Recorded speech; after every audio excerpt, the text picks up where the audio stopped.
On the edge of a rugged cliff overlooking a restless ocean stood the old Caldera Lighthouse. For over a century, it had guided ships safely through storms and fog. But now, in the age of satellites and automation, the lighthouse was no longer needed. Only one man still lived there, Elias, the last lightkeeper. Elias had been keeping the light burning for 42 years. People in the nearby town called him a ghost or a relic, but he didn't mind.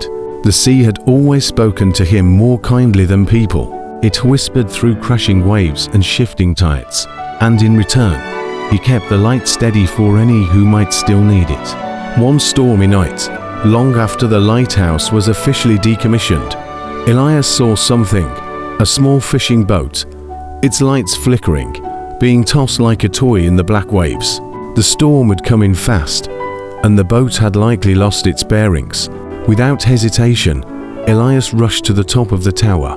He had disabled the old automation, but he knew how to fire up the light manually. Thunder cracked, rain slashed sideways, but the beacon blazed back to life, cutting through the dark like a sword.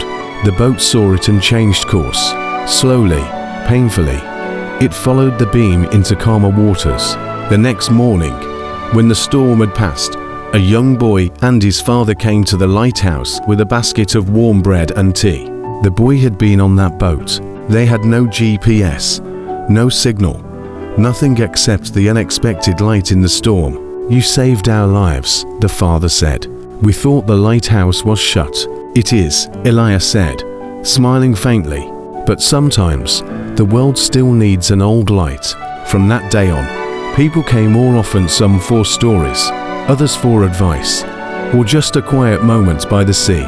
And even though the lighthouse was no longer on any map, its light still burned, because Elias knew, as long as there are storms, there will be those searching for the light.